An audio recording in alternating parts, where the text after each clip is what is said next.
Oui, bonsoir à tous.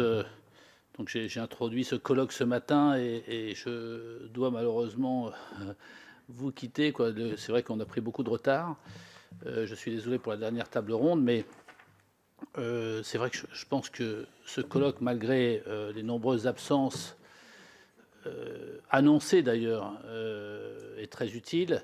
Est très utile parce qu'on voit bien qu'il y a un travail en commun à réaliser sur le sujet des autoroutes entre les élus, les universitaires, les journalistes, tous les citoyens qui s'intéressent à ce sujet.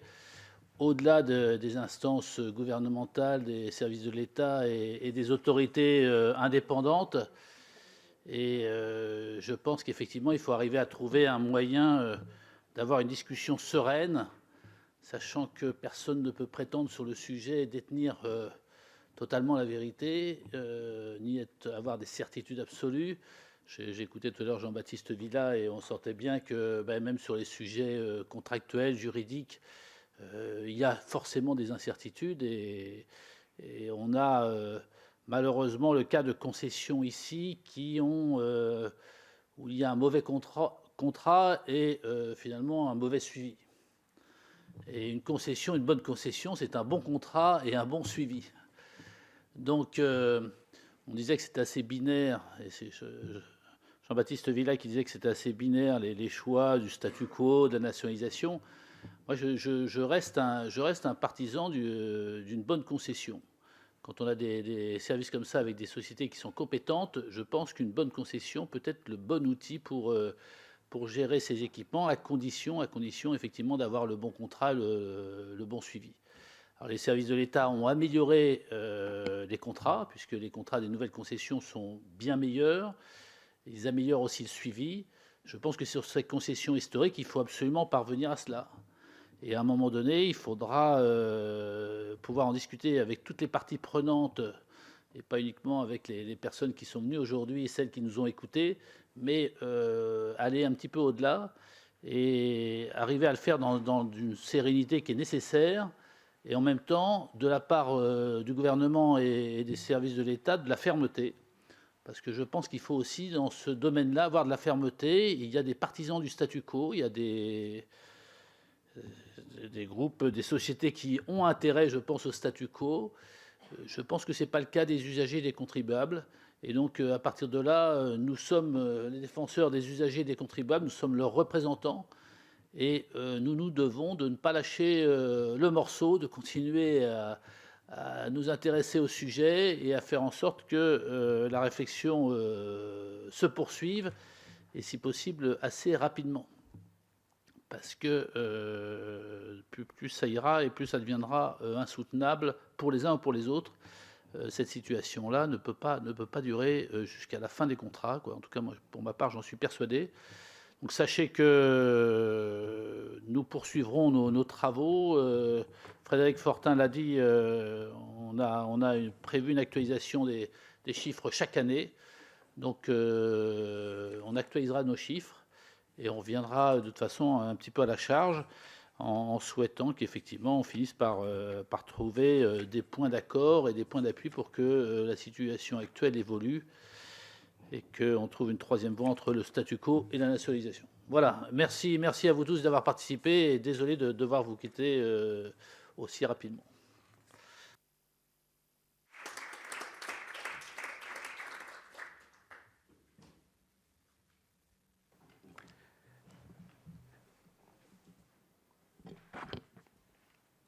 Merci une nouvelle fois, Monsieur le Vice-président, pour votre invitation et votre intervention conclusive.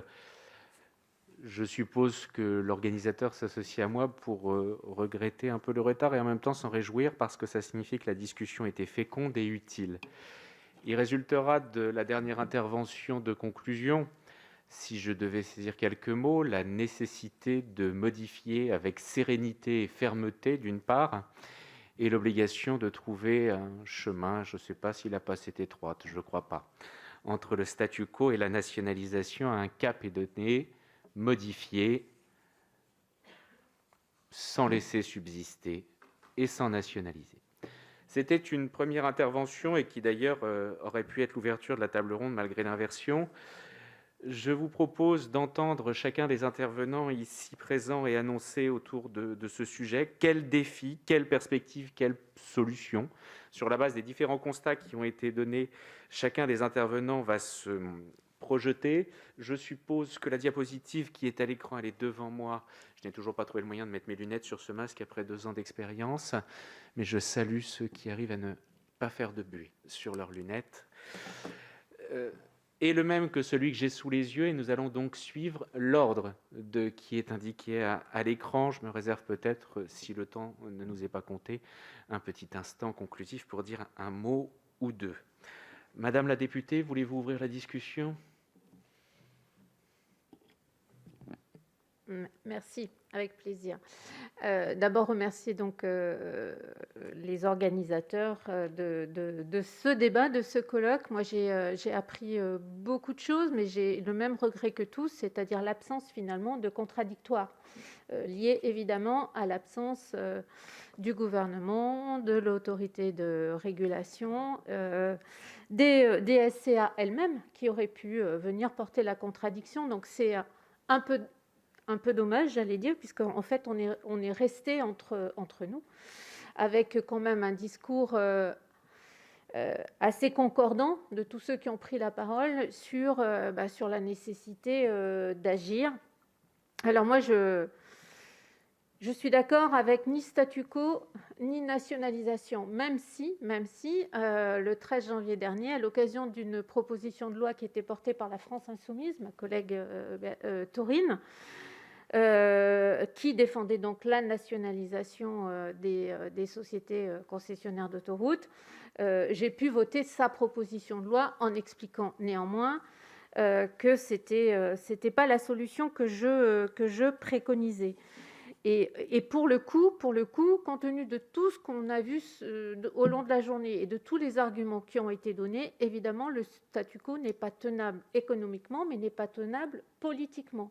Et on rentre dans une phase, j'allais dire, qui est, me semble-t-il, contrairement à ce que j'ai pu entendre ce matin, et c'est peut-être là mon désaccord, qui est au contraire profitable, je crois, au débat et aux avancées. Parce que cette question des sociétés autoroutières et des profits de ces sociétés, elle concerne tout le monde, ou quasiment tout le monde. Elle concerne évidemment les citoyens en tant qu'usagers. Et chacun a bien conscience, même si, évidemment, si vous interrogez les personnes et les électeurs dans la rue, ils ne vont pas vous parler des subtilités, des points de droit que nous avons vus aujourd'hui. Mais par contre, ce qu'ils vont vous dire, c'est qu'ils ont effectivement l'impression d'être rackettés. Et ils vont vous dire aussi, on a bradé les bijoux de famille. C'est ce qu'on entend, en tout cas, sur le terrain. Et au vu des éléments qui ont été donnés, on est bien obligé de dire qu'ils ont un peu raison et que donc il faut sortir du statu quo sans pour autant, je pense, nationaliser. Alors pourquoi je pense que la solution de la nationalisation n'est pas la bonne ? Je pense qu'on ouvrirait une voie de contentieux, des années et des années de contentieux, alors que l'idée, quand même, me semble-t-il, c'est de taper assez fort et de faire comprendre aux sociétés concessionnaires que la fête est finie et que l'État a les moyens, parce que je pense que l'État a encore les moyens, de reprendre la main. Et reprendre la main, ça ne veut pas dire forcément nationaliser. Ça peut être aller vers une gestion publique déléguée à un établissement public national, une gestion publique directe. Ça peut être aussi une gestion publique indirecte. Moi, je pensais à une société d'économie mixte, c'est plutôt la solution que j'avais envisagée. Mais on m'a glissé dans l'oreille au cours de la journée une troisième solution qui pourrait être une SPL. Je dis pourquoi pas. En tout cas, les pistes sont à étudier. Avant ça, il y a peut-être des choses à faire. Et je voudrais revenir, parce que vous en avez beaucoup parlé quand même, sur cette histoire les propos qu'a tenus le ministre le 13 janvier sur notamment cette histoire d'inventaire qui nous a occupé cet après-midi. Alors, j'avais posé cette question le 13 janvier à l'Assemblée nationale dans le cadre de cette PPL de ma collègue Taurine. Et j'ai l'impression que le ministre entretient volontairement, je sais qu'on est filmé, mais j'ai l'impression qu'il entretient quand même volontairement une confusion entre l'impératif de l'existence permanente d'inventaire des biens et les négociations sur les travaux de mise en état des biens de retour 7 ans avant l'expiration. Et donc, j'ai beaucoup de mal à comprendre pourquoi il entretient cette confusion.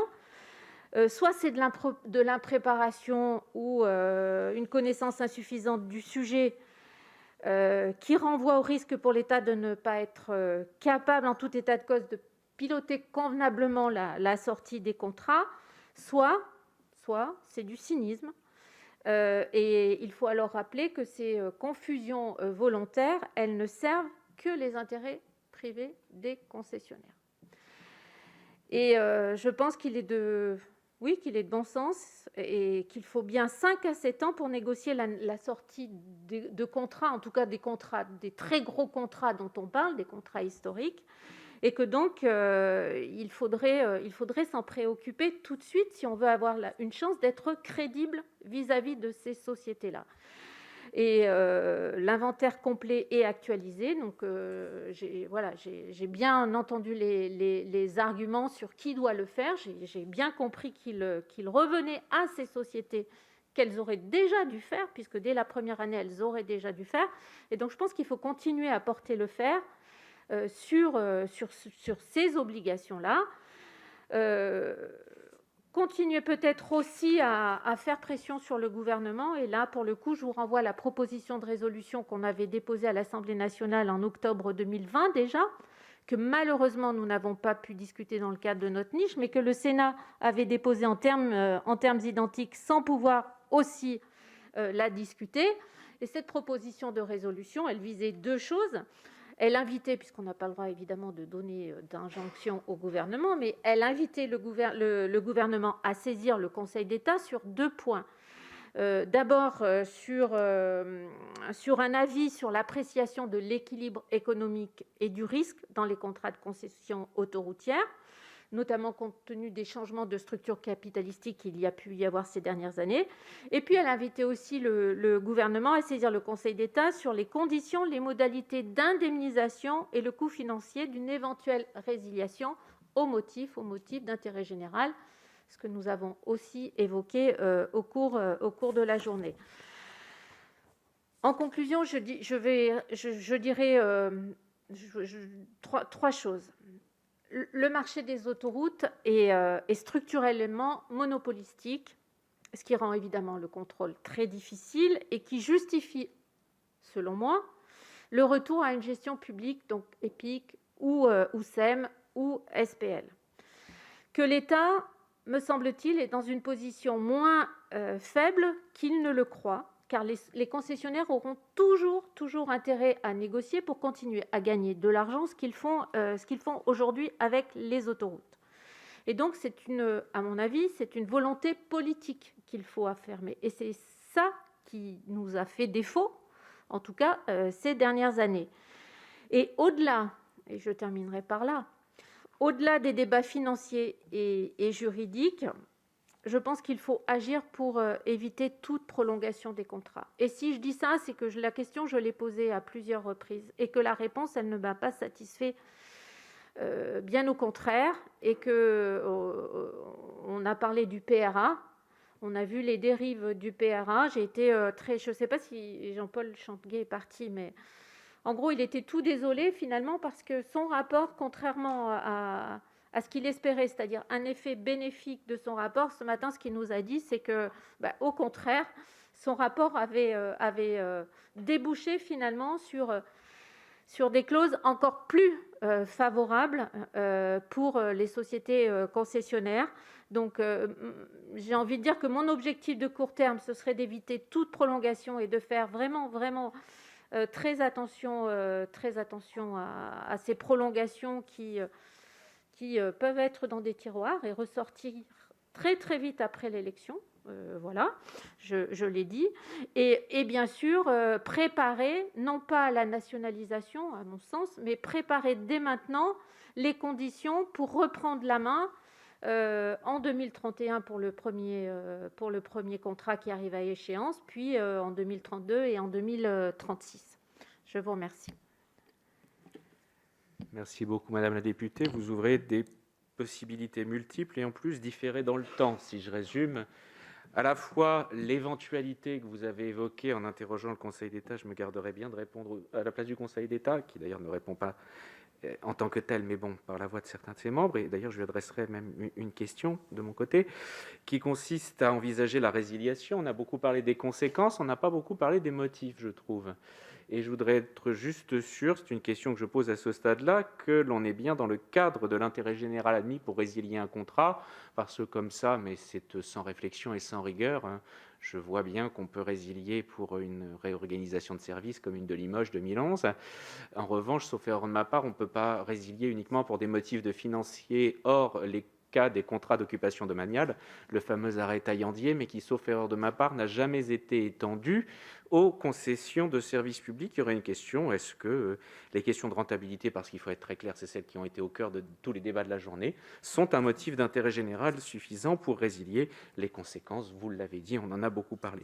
À terme, la question effectivement de la reprise de la gestion par une structure publique ou semi-publique, le champ des possibles est ouvert et est posé. Sans transition, nous allons pouvoir entendre le sénateur Jacquin sur la question. Je vous cède la parole immédiatement. Merci. Je vais être complètement raccord avec Christine Pires-Beaune à l'instant dans ce qu'elle a posé. Et à la table ronde précédente, Jean-Baptiste Villa dressait des perspectives et il évoquait l'une d'entre elles qui était le statu quo. Moi, je suis plus affirmatif.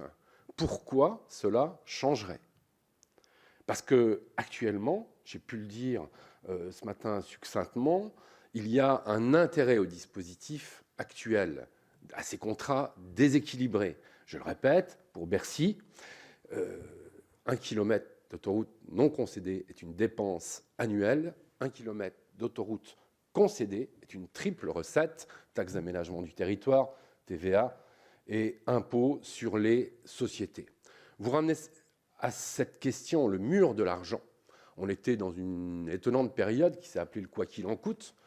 Et là, les autoroutiers nous disent qu'il va falloir investir considérablement. Et c'est vrai, pour verdir et moderniser ces autoroutes déjà en bon état. Et donc, si vous êtes Bercy, un mur d'investissement, alors que le dogme du quoi qu'il en coûte aura disparu, eh bien, la réponse est simple, on continue. On continue.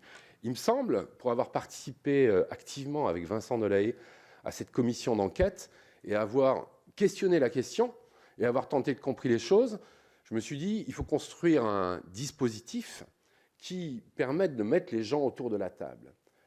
Montrer que la puissance publique peut avoir des éléments. Parce que si vous y allez comme ça, pas de problème, ça ne changera pas. Et donc, la proposition que j'ai construite, elle est basée sur la maîtrise publique des services publics. C'est mon engagement en politique, je suis vraiment là-dessus.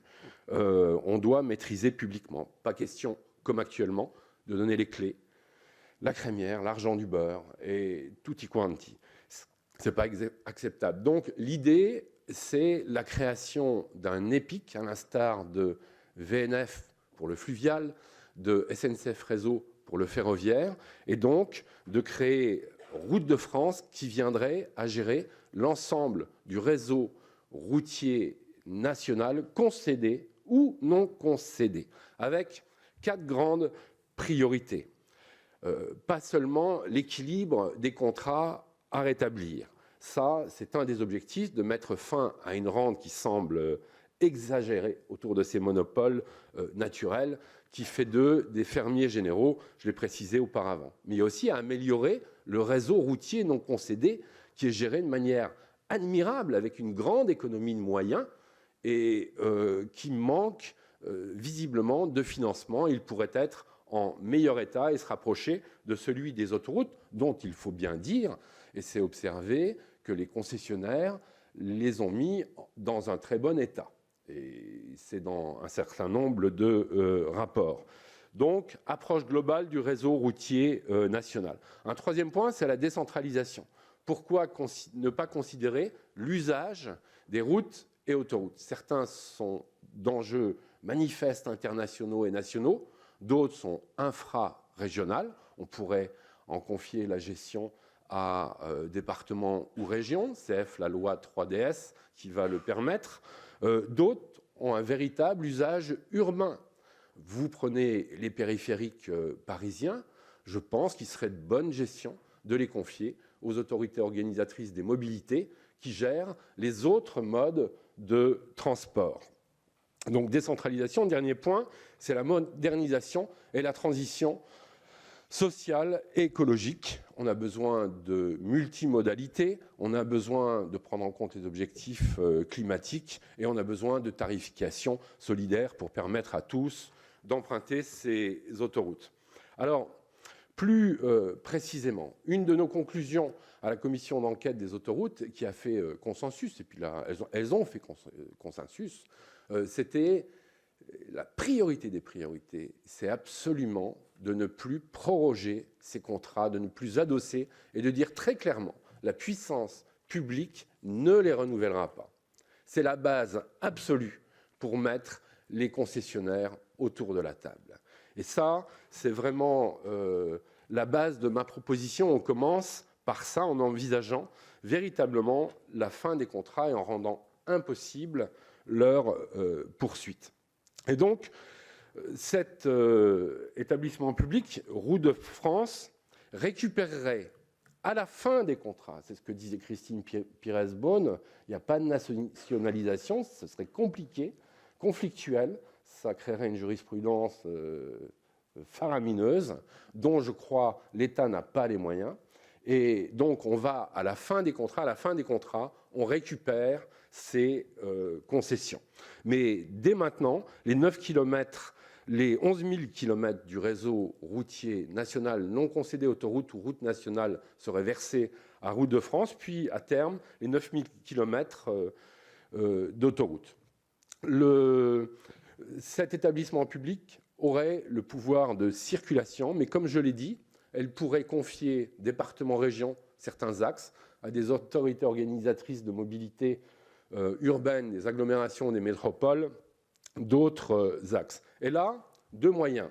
Récupérant les moyens de l'État et des DIR, les directions régionales des routes, elle pourrait exploiter certains tronçons en régie et d'autres en concession sur la base de nouveaux contrats dont un grand principe serait de sortir du périmètre des concessions le risque trafic. Le risque trafic, c'est un truc qu'on ne comprend pas forcément.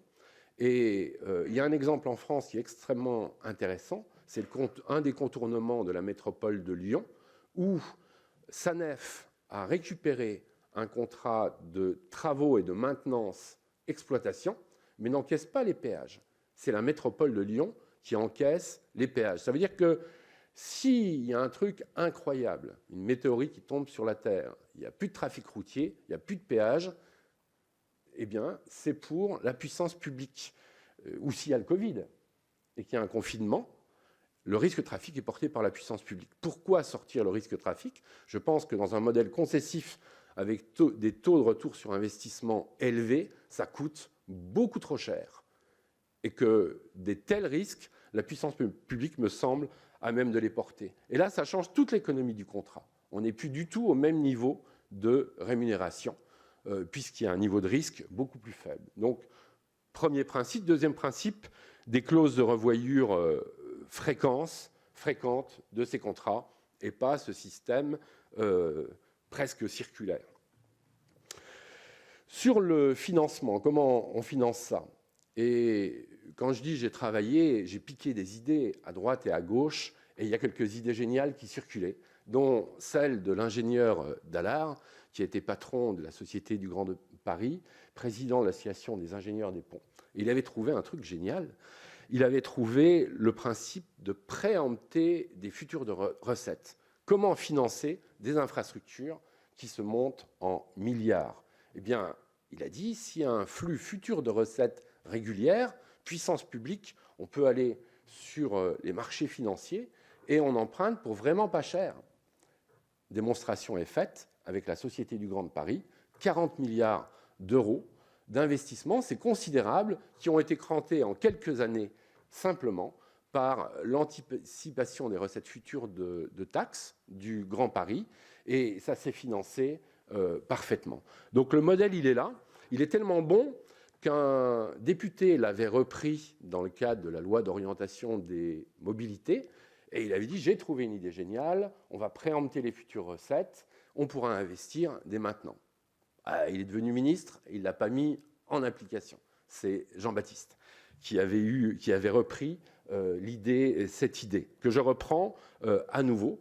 Et ça joue donc sur le principe du pouvoir d'emprunt qui est absolument colossal tant que l'inflation ne remonte pas trop et qu'on emprunte. La sphère publique emprunte dans des conditions exceptionnelles et il s'agit de financer la transition écologique et climatique. C'est un enjeu considérable, ça me semble être un emprunt indispensable pour l'avenir. Et avec ces financements, il s'agit de faire fonctionner les infrastructures, de les verdir par des investissements. J'aurai un peu plus de temps, je vous parlerai de l'idée de socialiser la route pour aller vers des modèles multimodaux, pas seulement toute la route pour la voiture, aussi pour les transports collectifs, les voies réservées. Il y a des expérimentations extrêmement intéressantes sur une gestion dynamique des voies réservées, par exemple. Bref, il y a beaucoup de choses à faire, et aussi de la tarification solidaire. Je vais terminer. Il s'agit aussi, deuxième dispositif de financement, et vous avez entendu la députée européenne, on a une directive Eurovignette à transcrire. Le principe pollueur-payeur doit être emmené avec une affectation des sommes permettant d'aider les transporteurs qui sont des entreprises qui fonctionnent à très faible marge, d'envisager de changer de mode de motorisation, d'investir sur des modes plus performants, et aussi, enfin, une contribution mobilité durable, parce que nos spécialistes des péages nous ont dit que quand il n'y avait plus de contrat de concession, eh bien, on ne pouvait plus lever de péage. Donc, il s'agirait de lever une contribution mobilité durable progressive et en fonction des nouveaux services qui seraient apportés sur les routes pour financer l'AFIT. L'AFIT, qui existerait toujours dans ce modèle-là, pourrait ensuite orienter les financements sur les modes les plus pertinents, le ferroviaire, le routier, etc., et faire fonctionner Route de France. Voilà, j'en arrive à ma conclusion. Je pense que ce scénario, non pas de science-fiction, mais permettrait de redonner des moyens à la sphère publique, de reprendre la maîtrise publique de nos biens communs, de ces monopoles naturels qui sont actuellement dans la situation que nous avons décrite aujourd'hui, d'exercer un rapport de force, d'avoir la capacité d'investir et financer la défense. Vous voyez, je suis très très loin, comme ma prédécesseure Christine Pires-Beaune, avec laquelle nous travaillons très bien, du débat nationalisation versus concession. Et je pense que cette idée a intéressé, puisqu'une candidate à la présidence de la République l'a reprise intégralement dans son programme. Dans son programme, c'est un élément de crédibilité de cette idée, et je pense aussi de sa candidature qui sera un succès, c'est évident. Je vous remercie.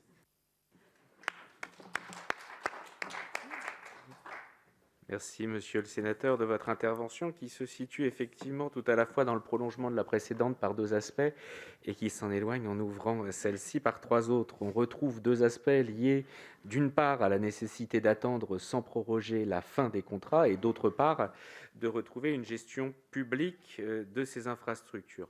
En revanche, en forme d'ouverture, toujours dans la passe étroite ouverte par le président Delahaye, ni nationalisation ni statu quo, on constate trois aspects intéressants. Premièrement, le rappel assez ancien et qui se fonde sur un principe juridique de la pleine liberté du choix de gestion des services, c'est-à-dire entre l'internalisation recourant à des prestataires extérieurs lorsque, d'un strict point de vue juridique, pas financier, D'un strict point de vue juridique, la possibilité de recourir à des prestataires extérieurs sans forcément délégués, le fameux arrêt Loupias, aujourd'hui codifié dans le Code de la commande publique. On peut choisir la concession, mais on peut choisir le marché si on a les compétences. J'y reviendrai rapidement dans un instant.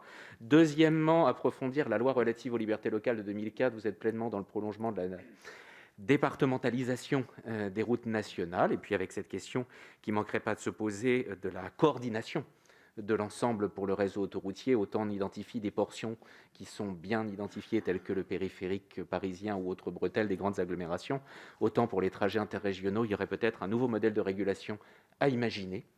Troisièmement, le modèle de financement que vous décriviez faisait penser et montre bien que, finalement, sur la base d'un même constat, les possibilités sont multiples. Le mode de financement que vous décriviez, consistant à pouvoir emprunter sur les marchés en garantissant d'une certaine façon l'emprunt par les revenus futurs, c'est très exactement celui du partenariat, qui permet aussi donc à un opérateur privé sur le même mode de financement de garantir contractuellement l'emprunt qu'il réalise. Donc sur la base du même mode de financement, on peut envisager plusieurs gestionnaires. 3 pistes en forme d'ouverture qui sont intéressantes. Alors, le temps filant et sans transition, je passe la parole au président Honorat sur ces sujets ou sur Monsieur le d'autres. Président, je voulais en profiter d'abord pour remercier le président Delahaye et le Sénat qui nous accueillent, et puis les organisateurs pour ce colloque qui, comme on l'a vu, est très riche. Il y a beaucoup de matière, il y a beaucoup de questions, beaucoup d'interrogations, et puis on le voit pour l'avenir. Ça a été dit et très très bien expliqué au début de cette table ronde, des solutions qui sont diverses. Alors moi j'avais retenu du propos du président Delahaye qui disait un bon contrat, un bon suivi, au fond une bonne concession, que son idée était plutôt de rester dans ce schéma classique. Mais comme il le disait, la bonne concession, ça suppose une fermeté de l'État. Et je parle évidemment très prudemment. C'est plutôt dans cette perspective il me paraît que l'on devrait s'orienter. Je reprendrai simplement, c'est pas parce que c'était mon prédécesseur, mais mon prédécesseur Philippe Martin, qui avait été auditionné par la commission d'enquête, a vu dans la partie conclusive ces propos qui étaient repris. Et il disait ceci: l'État peut toujours reprendre les autoroutes en régie s'il le souhaite, et s'il peut, au fond, les financer. Mais la gestion directe et la construction de grandes infrastructures sont extrêmement coûteuses pour l'État, notamment parce qu'il peine à trouver des financements. Et il disait, la concession me semble être un bon outil. Il ne me paraît pas incongru que les autoroutes soient gérées par des opérateurs privés. Le métier de concessionnaire suppose des savoir-faire financiers et techniques, notamment parce qu'il faut réaliser des travaux très lourds. La concession me semble être un bon outil, tout à fait approprié pour une bonne gestion du service public, à condition, et on rejoint ce qu'a dit le président Delahaye, à condition de bien s'en servir.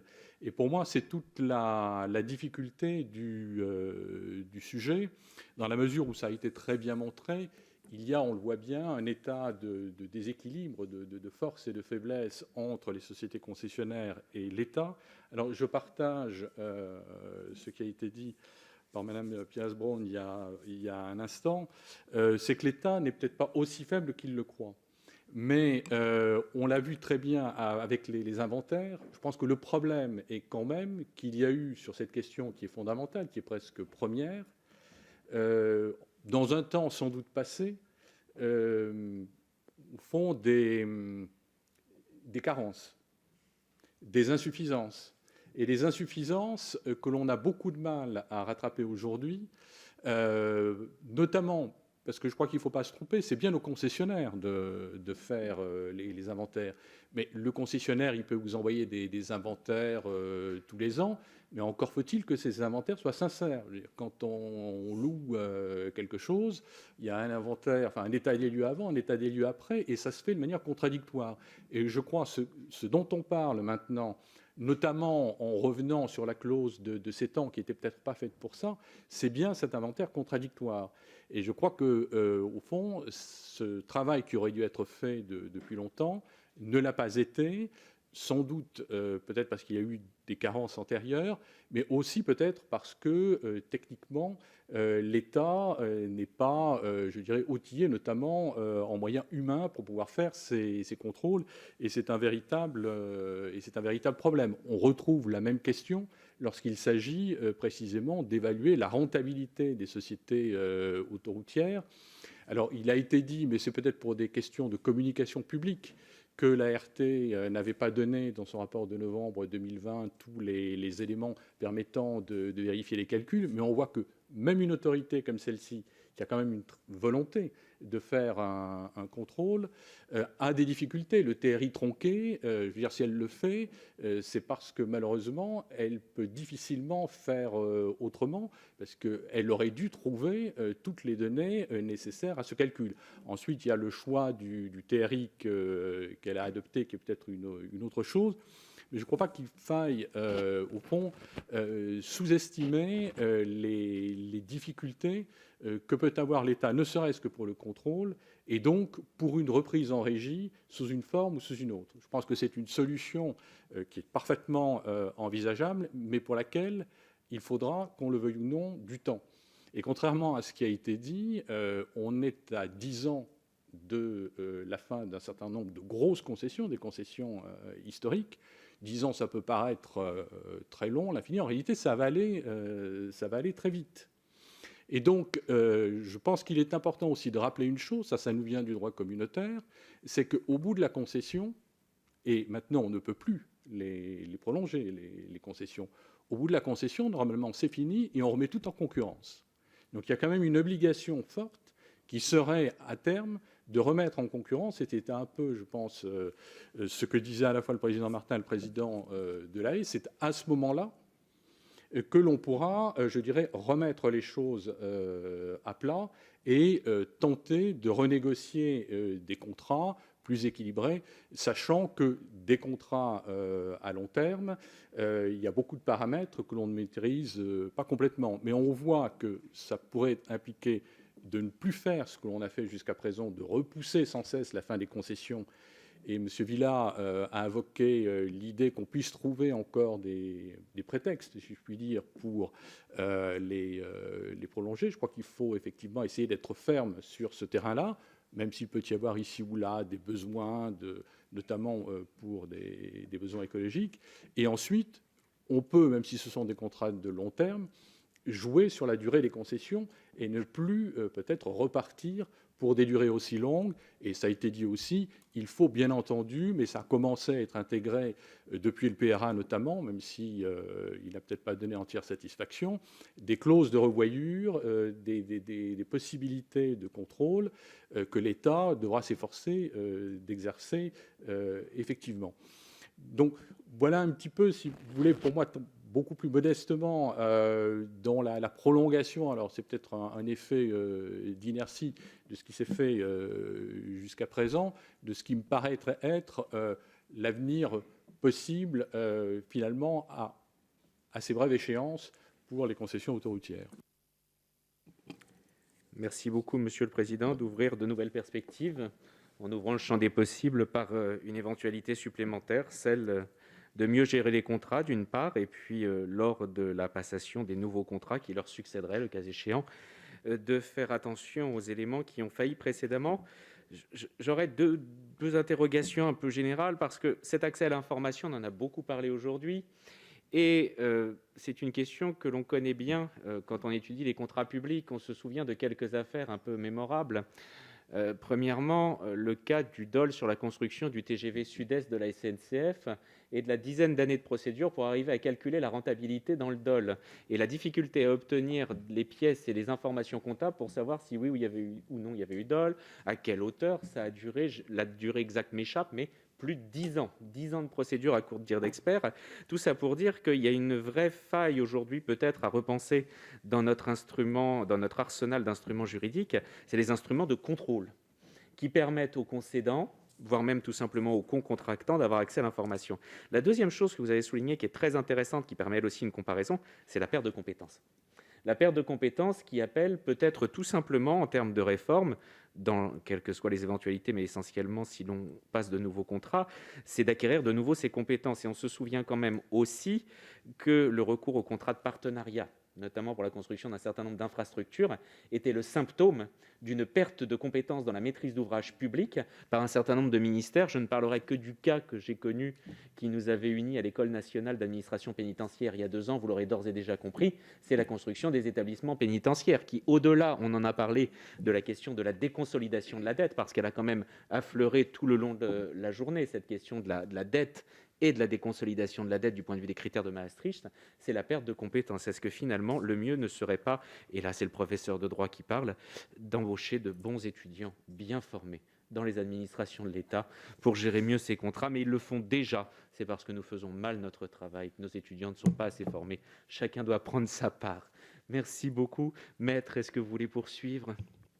Merci, Monsieur le Président. Je remercie évidemment le Président Delahaye de m'avoir très cordialement invité, et Jean-Baptiste Villa.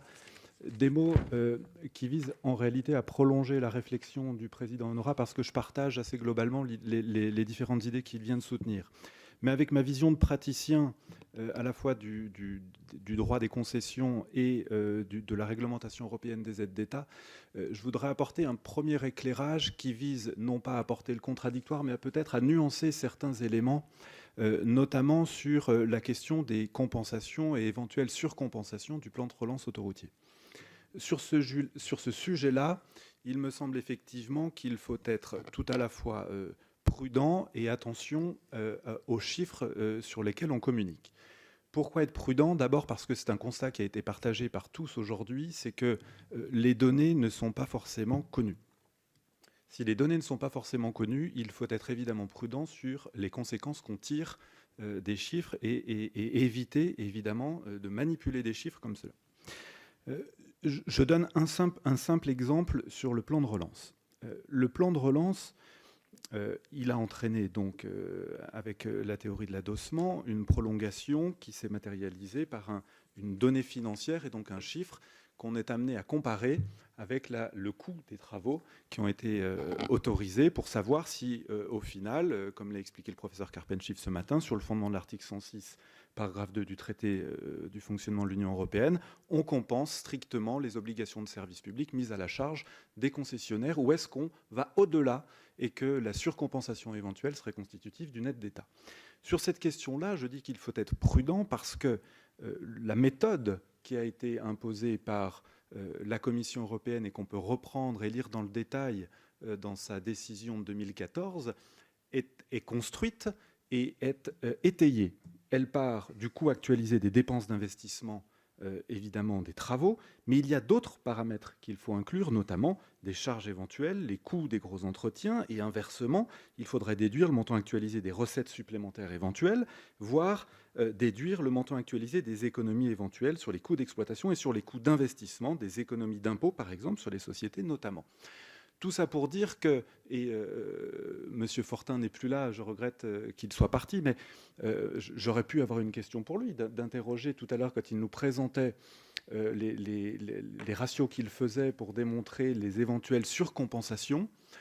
J'aurais bien aimé l'interroger pour savoir si la méthodologie appliquée avait bien été celle de la Commission européenne, celle qui avait été discutée au préalable par les autorités françaises et les concessionnaires d'autoroutes quand ils ont notifié ou pré-notifié le projet, que ça a été validé par la Commission européenne et qu'ensuite ça fait l'objet d'un contrôle dans l'exécution tous les 2 ans en principe, et que ce contrôle, il doit être fait, il doit être opéré par la Commission européenne pour vérifier qu'il n'y a pas ces surcompensations.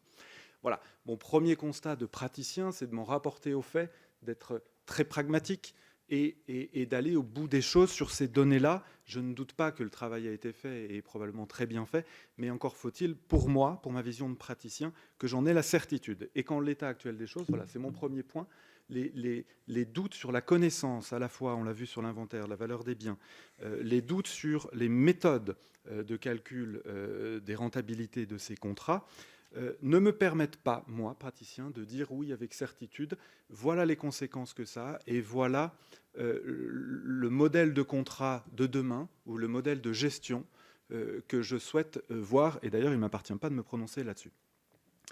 Le deuxième sujet, et je viens de dire que je ne m'y prononcerai pas, mais je vais en dire quand même quelques mots pour rejoindre le président Honora, c'est qu'on sait avec certitude, puisque c'est partagé par tous aujourd'hui, que les autoroutes sont en, j'ose pas dire bon état, puisque c'est un sujet qui fait débat, mais on a la chance d'avoir en France, je crois le dire avec certitude, de bonnes autoroutes. C'est un constat partagé. On sait également, on l'a dit, que les sociétés d'autoroutes ont les moyens de réaliser ces projets-là et les moyens de suivre ces contrats. La question qu'on a, et c'est le temps qui va nous le dire, mais probablement au terme de plusieurs années, est-ce que l'État français a la possibilité, a les moyens, a les compétences, ou va-t-elle se donner les moyens et les compétences, comme vous souleviez tout à l'heure, de reprendre de tels contrats? Est-ce qu'elle veut le faire? Est-ce qu'elle peut le faire? Voilà, ça, ce sont des questions qui sont, à mon avis, extrêmement importantes, qui doivent guider le débat politique. Mais le débat politique, il sera guidé, à mon avis, dès lors qu'on aura les bonnes données. Ça rejoint le point que j'ai dit juste avant. Enfin, un dernier sujet qui me paraît primordial et qui est en réalité le plus grand enjeu de cette journée et qui à mon grand regret, n'a été abordé que partiellement, c'est celui des gros investissements qu'on va devoir porter, je dis on parce que c'est bien le sujet, qui va le porter, de la décarbonation des autoroutes. Aux Pays-Bas, on installe sur la 37 des panneaux photovoltaïques bifaciaux qui font également écran anti-bruit. On a des nouvelles entreprises, des start-up innovantes qui proposent des panneaux photovoltaïques issus de matières renouvelées, recyclées, etc. Oui, Jean-Baptiste Villa disait tout à l'heure, 30 ans d'empreinte carbone alors que la durée de vie du panneau photovoltaïque est de 25 ans. Oui, effectivement, c'est vrai. Pour autant, est-ce qu'on doit s'arrêter à cela? Est-ce qu'on ne doit pas se dire aujourd'hui, je dois bâtir un écosystème? Quand notre cabinet avons accompagné une région pour développer un écosystème hydrogène, au départ, on s'est dit, si on subventionne des véhicules électriques mais qu'il n'y a pas les bornes de ravitaillement, ça ne servira à rien. Et si je finance des bornes de ravitaillement, mais que je n'ai pas les voitures électriques en face, ça ne servira à rien non plus. Donc c'est un écosystème qu'il faut faire jaillir. Et on a une période cruciale, c'est qu'il y a énormément de choses à faire, que tout n'est pas fait, mais qu'on a la chance d'avoir des collectivités, des grands opérateurs, des petits opérateurs, indépendants ou non, qui agissent sur ce terrain-là, sur le terrain des ENR. Servons-nous de cette matière-là, servons-nous de cette force pour l'utiliser dans le cadre des concessions autoroutières. Aujourd'hui, dans le cadre de la gestion des autoroutes, demain, peu importe le format qu'elles prendront, pour mettre le paquet. Voilà, le paquet vert, il a eu lieu sur le volet environnemental et climatique avec le plan Borloo. Aujourd'hui, lançons ce grand volet de développement des ENR, dans le cadre de la gestion des autoroutes. Essayons de mettre encore un petit peu plus ce sujet-là, même si j'ai bien conscience que le volet financier est une donnée extrêmement importante qui va conditionner la réalisation de tels projets. Merci beaucoup, Maître, pour cette ouverture qui fait suite à une confirmation, puisque 3 aspects primordiaux étaient à la confluence de toutes les interventions et dans le premier grand temps de votre intervention, l'information, la volonté, les moyens. Je crois qu'avec ces 3 termes, j'ai presque l'occasion, quelles que soient les positions qui n'étaient pas forcément convergentes, qui ont été celles de la table ronde de cette fin de journée, les 3 items principaux, et qu'à partir de là, ces choix pourront être faits. L'ouverture est faite sur la décarbonation, et effectivement, aujourd'hui, la véritable question est également celle de la transition énergétique. Je ne sais pas si Jean-Baptiste Villa souhaite, il était à l'origine de cet événement et le sénateur de la Haye n'est plus parmi nous, faire quelques mots de conclusion. Il serait le plus apte à le faire. Il y a des questions, c'est pour ça? Non. Ah non, pardon. Non, mais je vais pas. Pardon, excusez-moi. Je vais pas.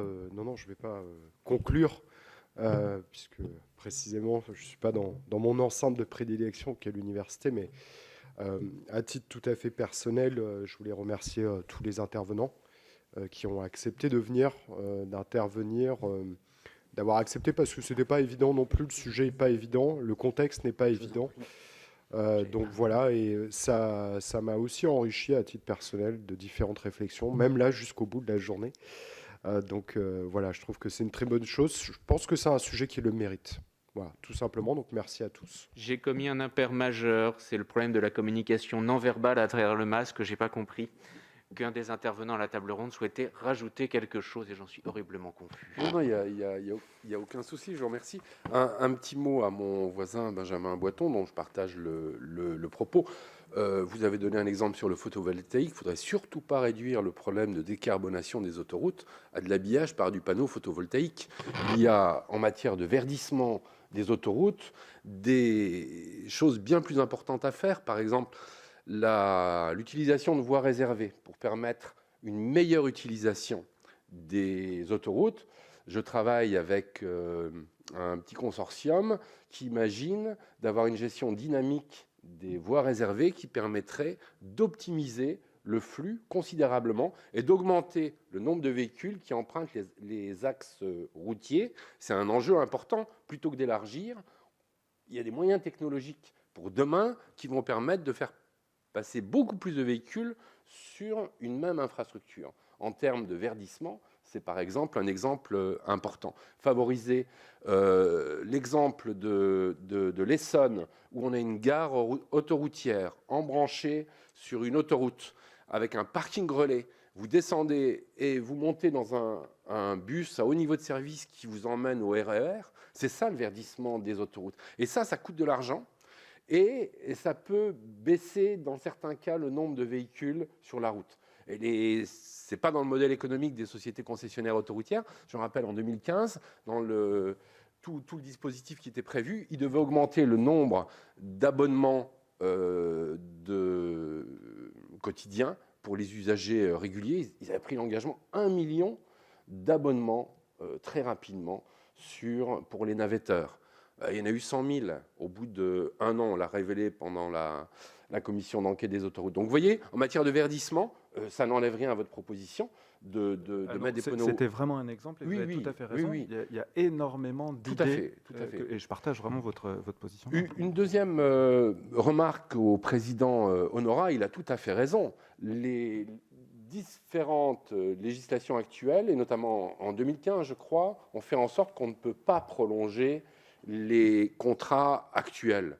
Mais moi, je verrais très bien en 2022 un président enjoué poser une autre loi qui dit allez, une petite dernière avec un grand plan de relance d'investissement, on va mettre des panneaux photovoltaïques, on va verdir, on va faire ceci. Ce qu'a fait une autre loi peut le défaire. Et donc on martèle aujourd'hui qu'il faut arrêter avec ces contrats et engager de nouveaux contrats, me semble être de bonne économie. Un dernier mot sur la gestion publique. Il y a des débats autour...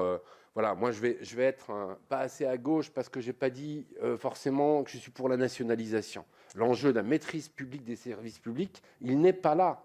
La question, vous voyez, quand je monte dans le bus hier soir pour revenir de la gare, peu importe le statut du conducteur, est-il de droit privé ou de droit public? La question, c'est que le service soit bien mené. Et on a pu constater, je travaille beaucoup la question des transports, que grâce à la LOTI de 1982, eh bien, les autorités organisatrices de mobilité, sans être forcément en régie, sont devenues compétentes parce qu'elles avaient un modèle économique, elles ont pu se doter d'ingénierie, et elles ont contrôlé les prestataires, les délégations de services publics. Et puis je conclurai moi aussi en adressant des remerciements à tout le monde, et surtout aux absents, parce que leur absence est le fait politique de cette journée.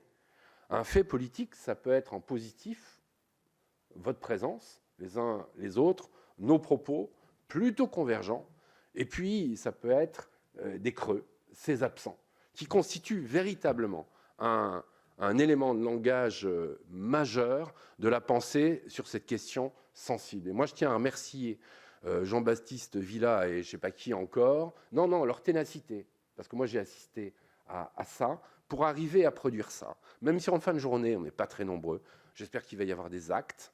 Et quelques médias vont en parler. Moi, j'ai eu pas mal de coups de fil aujourd'hui de médias, et on fait notre boulot. On fait notre boulot de citoyen, notre boulot de législateur, de militant, de juriste, pour faire avancer une question d'ordre d'intérêt général absolument majeur sur ce que sont nos biens communs et l'avenir de nos biens communs. Je vous remercie.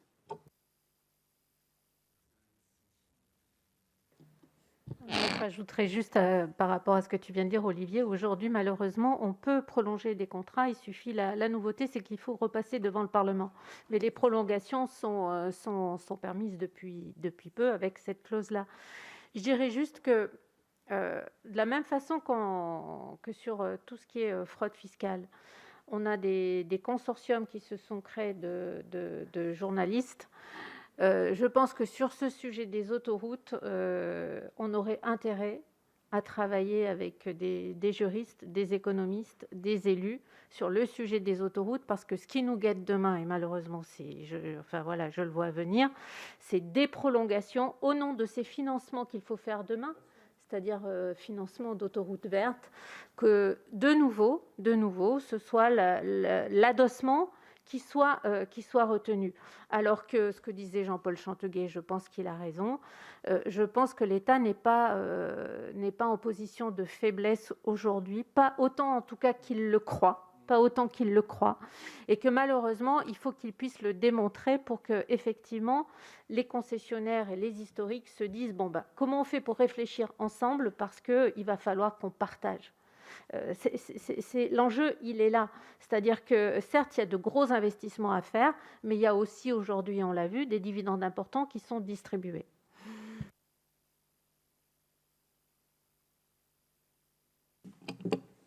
Merci à vous tous. Je crois effectivement que le constat de l'éclaircissement de l'assistance signe la fin de la journée. Merci aux intervenants, merci au public. Merci à Jean-Baptiste d'avoir fait cette conclusion qui n'en était pas une, juste avant le prologue de cette table ronde. Pardon, l'épilogue. La fatigue me guette. Bonne soirée à vous tous. Merci de votre présence et à très bientôt.